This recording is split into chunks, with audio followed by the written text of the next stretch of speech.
أعوذ بالله من الشيطان الرجيم. بسم الله الرحمن الرحيم.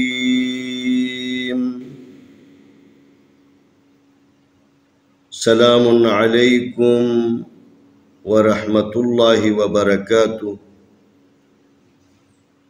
انشاءاللہ ہم کچھ اضافی اسباق رہ گئے تھے،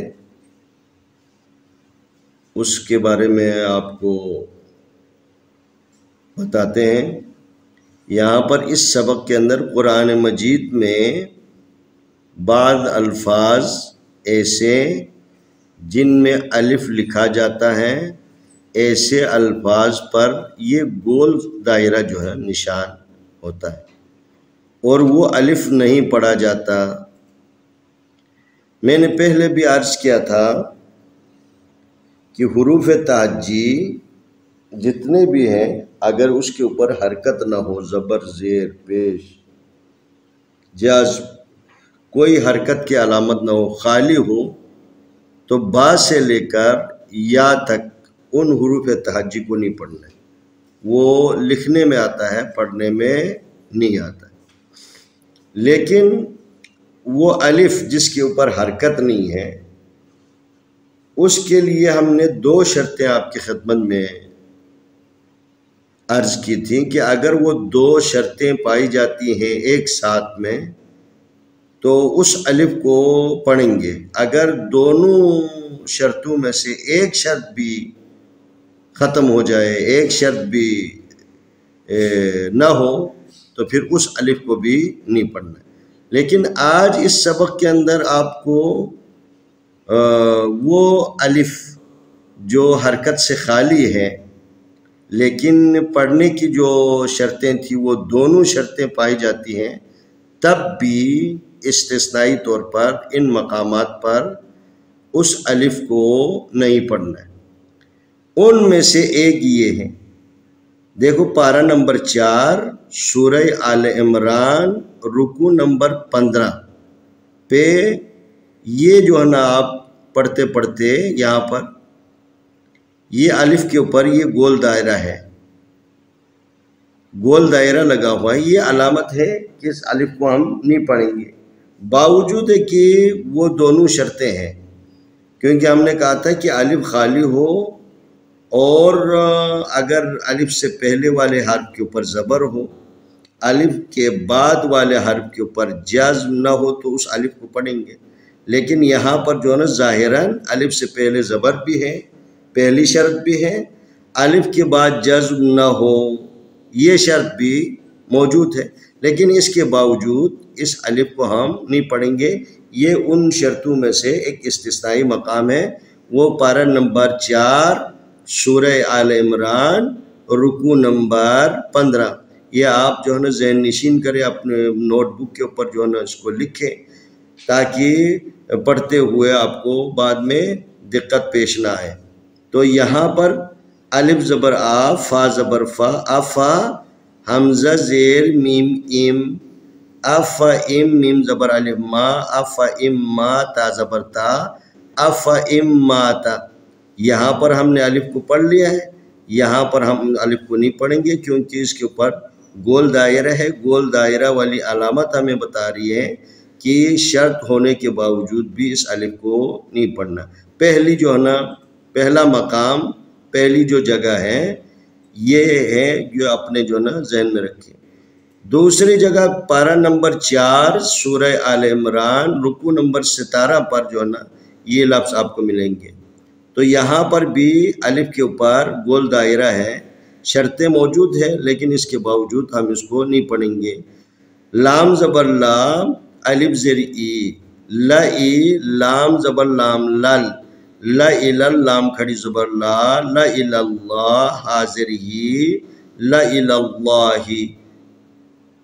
یہ اس الف کو ہم نے نہیں پڑھنا ہے. اور یہاں پر لفظ اللہ کے بارے میں بھی ہم نے پہلے عرض کیا ہے. لفظ اللہ کو پڑھنے کے سب سے پہلے دو طریقے ہیں، یا تفخیم ہے یا ترقیق ہے. پھر اس کے بعد اس کی جو ہے نا کل صورتیں بنتی ہے 4، ان 4 صورتوں میں سے 3 صورتوں میں لفظ اللہ کو ہم نے موٹا کرنا ہے، تفخیم پڑھنا ہے، ایک صورت جو ہے نا بچتی ہے اس میں ہم نے کہا تھا لفظ اللہ کو ہم ترقیق پڑھیں گے۔ تو وہ 3 صورتیں جس میں لفظ اللہ کو موٹا پڑھنا ہے، ان میں سے سب سے پہلی بات یہ تھی کہ لفظ اللہ شروع میں ہو، یعنی آیت کی ابتدا اگر لفظ اللہ سے ہو، مثلا اذان میں اللہ اکبر، جب آپ اذان دیتے ہیں تو وہاں پر اللہ اکبر، اللہ کو موٹا کرنا ہے، ایک بات۔ دوسری بات، اگر لفظ اللہ آیت کے درمیان میں ہے تو لفظ اللہ سے پہلے والے حرف کے اوپر زبر ہو تب بھی تفخیم، لفظ اللہ سے پہلے والے حرف کے اوپر پیش ہو تب بھی تفخیم۔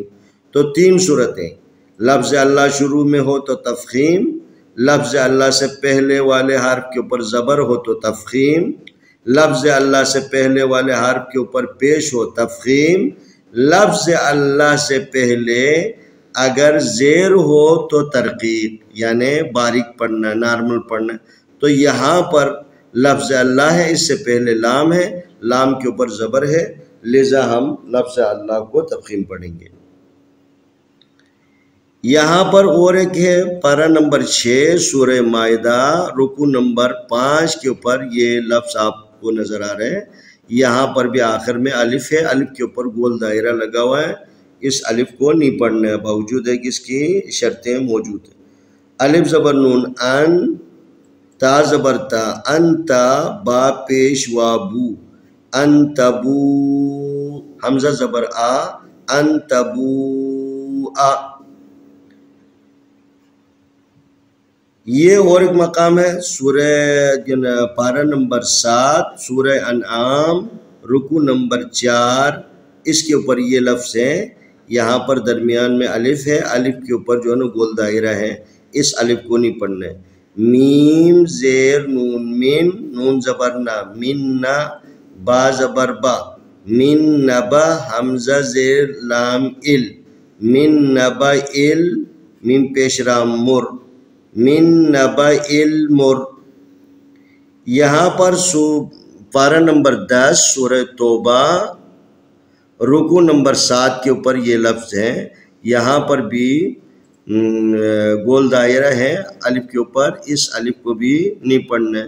لام زبر لا، الف زبر وا او، لا او، ضاد زبر دا، لا او دا، عین پیش وا او، لا او دا او۔ یہاں پر پارہ نمبر 12 سورہ ہود رکوع نمبر 6، یہاں پر بھی آخر میں جو الف ہے اس کے اوپر گول دائرہ ہے، سرکل ہے، اس الف کو نہیں پڑھنا ہے۔